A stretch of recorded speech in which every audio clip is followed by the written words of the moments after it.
안녕하세요, 여러분. 성공합시다.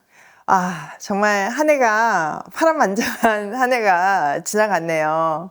정말 믿기지가 않지만 12월 31일 2025년의 마지막 날인데요. 이렇게 늦게나마 말씀을 전할 수 있어서 너무 감사합니다. 제가 2008년부터 말씀을 나누기 시작했더라고요.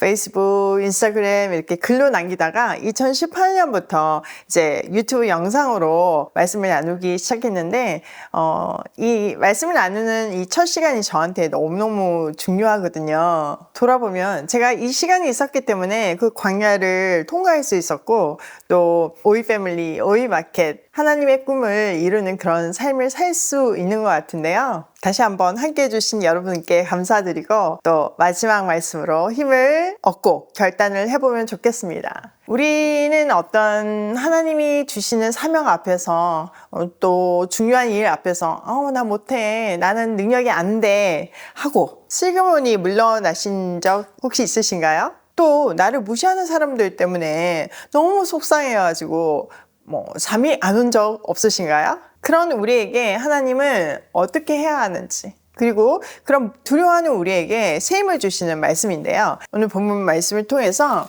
마음을 새롭게 할 수 있으면 좋겠습니다. 자, 17절. 사무엘이 백성을 미스바로 불러 주님 앞에 모아놓고 이스라엘 자손에게 하나님이 하신 말씀을 전하였다. 나주 이스라엘의 하나님이 말한다. 내가 이스라엘을 이집트에서 데리고 올라왔고 내가 너희를 이집트 사람의 손과 너희를 학대하던 모든 나라의 손에서 건져내었다. 그러나 오늘날 너희는 너희를 모든 환난과 고난 속에서 건져낸 너희 하나님을 버리고 너희에게 왕을 세워달라고 나에게 요구하였다. 좋다. 이제 너희는 지파와 집안별로 나 주 앞에 나와 서거라. 자, 사무엘은요, 이스라엘 백성들을 다 미스바로 모아요.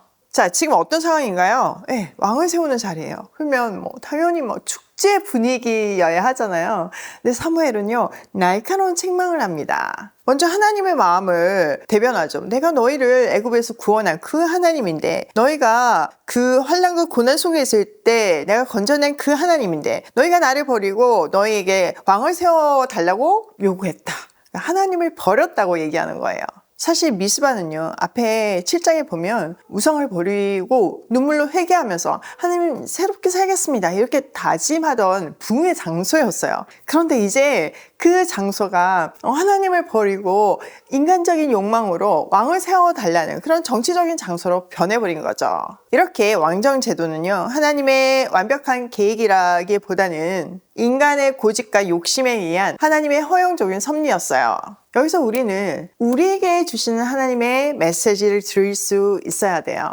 내가 그토록 원하는 세상의 힘, 돈이 될 수도 있고 명예가 될 수도 있고 자식의 성공이 될 수도 있잖아요. 그런 것들이 우리를 하나님께로 인도하는 도구인지, 진짜 내가 그 원하는 것이 진짜 하나님이 기뻐하시는 것인지 한번 살펴봐야 돼요. 자, 이들이 인간 왕을 원하는 거는 그만큼 하나님을 조금 놓겠다는 얘기인 거잖아요. 눈에 안 보이는 하나님 대신 내 인생을 책임져 주는, 지금 당장 눈앞에 보이는 현실적인 대체물을 달라는 거잖아요. 그것에 대해서 하나님은 너희가 나를 버리고 라고 표현하셨어요.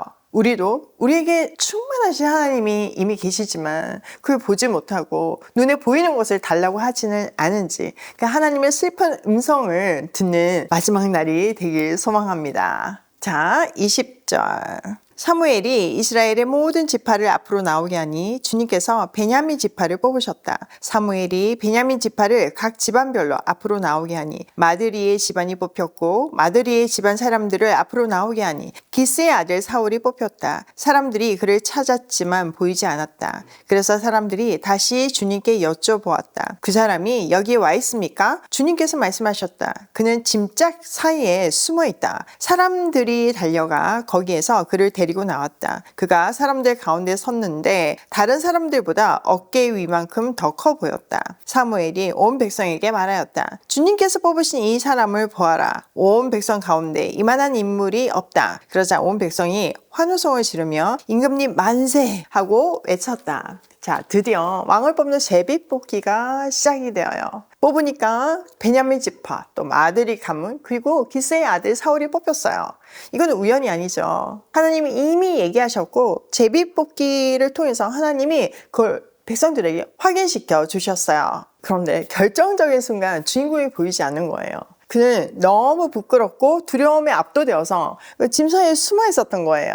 그런데 하나님이 그가 어디에 있는지 알려주시고 사람들은 그를 찾아내죠. 자, 짜잔 하고 사울이 등장했는데 그의 겉모습은요 정말 너무 왕다웠어요. 다른 사람들보다 어깨 위만큼이나 더 컸고 외모가 출중했죠. 그런데 그의 마음은요 이 외모만큼 출중하지 않았어요. 솔직히 하나님이 이미 그에게 왕이 될 거라는 확신을 주셨잖아요. 못 믿을까봐 3가지 징조를 주셨잖아요. 그럼에도 불구하고 그는 여전히 불안하고 또 두려워서 숨어버린 거예요.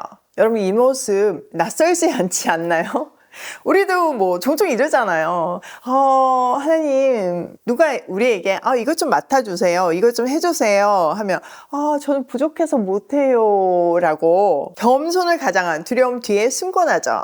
하지만 하나님은요 숨어있는 우리를 그 숨어있게 내버려 두지 않으세요. 정확하게 우리가 어디 있는지 아시고 그 자리에서 우리를 나오라고 말씀하세요. 사명자는요 이렇게 짐짝 뒤가 아니라 하나님 말씀 앞에 서 있어야 해요. 자, 그 다음 이제 백성들의 반응을 볼까요? 25절 사무엘이 왕의 제도를 백성에게 알려준 다음 그것을 책에 써서 주님 앞에 보관하여 두고 온 백성을 각자의 집으로 돌아가게 하였다. 사울이 기브아에 있는 자기 집으로 돌아갈 때 하나님께 감동을 받은 용감한 사람들이 사울을 따라갔다. 그러나 몇몇 불량배들은 이런 사람이 어떻게 우리를 구할 수 있겠느냐 하고 떠들면서 그를 업신여기고 그에게 예물도 바치지 않았다. 그러나 사울은 못 들은 척 하였다. 자, 여기 보니까 사무엘이 이제 그 왕이 사람들 앞에 나오니까 왕의 제도에 대해서 알려준 다음에 그것을 기록으로 남겨서 하나님 앞에 보관을 해요. 그러니까 앞으로 계속 이 내용이 어떤 의미인지, 자기네들이 무엇을 잘못했는지, 또 왕은 어떤 태도로 해야 하는지 이런 거를 문서화하셔서 기억하게 하셨어요. 자, 이 왕이 세워지고 나서 두 부류의 사람이 있는데요. 어떤 사람들은 하나님께 감동을 받아서요 용감하게 사울을 따랐어요. 그런데 몇몇 불량배들은 지금 이 사람은 우리가 뭘 믿고 왕으로 삼아? 이러면서 왕에 대해서 예물을 바치지 않았죠. 그런데 여기 굉장히 훌륭한 포인트, 사울은 거기에 반응하지 않았어요. 침묵하죠. 이거는 비겁함이 아니라 초기 사울이 보여준 가장 성숙한 인내였어요. 사실 우리에게 이 모습이 있어야 되는 거죠.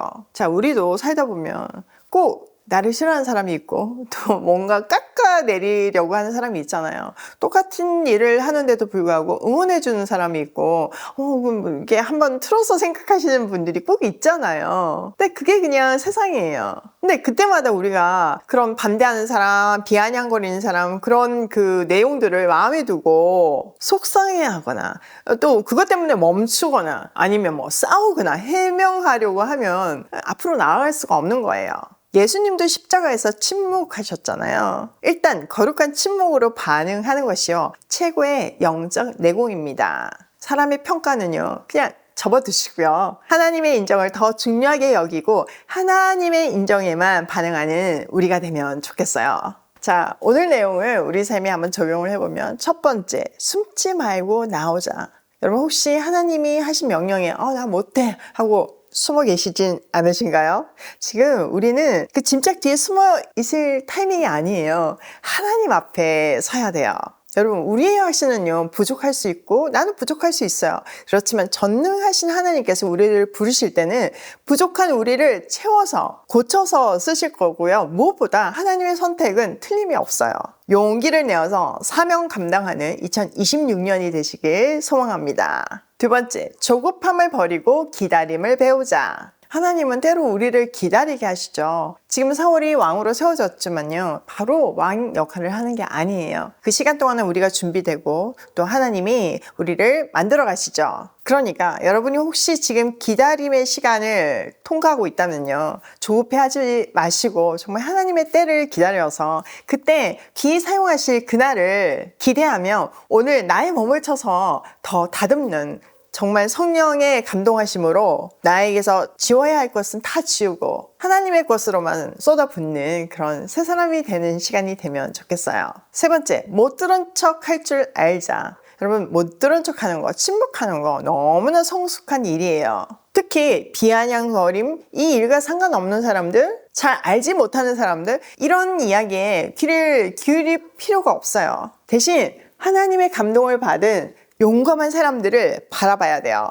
하나님이 우리에게 어떤 일을 주실 때는 그 일을 감당할 수 있는 동력자도 함께 붙여주시잖아요. 그 한 사람 한 사람이 내게 얼마나 소중한지 깨닫고, 또 동력자들 사이에서는 부족한 점이 있어도 좀 눈 감아줄 줄도 알고 부족해도 응원해 줄 줄도 아는 그런 작은 천국을 만들어야지만 사실 우리가 끝까지 사명 감당할 수 있어요. 여러분, 오늘 본문이 얘기해 주는 것 같이 하나님은요, 짐짝 뒤에 숨은 자를 찾아내서 세우시고 비난을 이겨낼 침묵의 지혜와 또 돕는 사람을 붙여주시는 분이십니다. 2026년 이것을 정말 가슴에 새기고 더더욱 하나님의 꿈을 이루어가는 우리 오이 패밀리들 되시길 소망합니다. 올 한 해 함께 해주신 여러분께 감사드리고 저는 2026년 더 강건한 모습으로 찾아뵐게요. 사랑하고 축복합니다.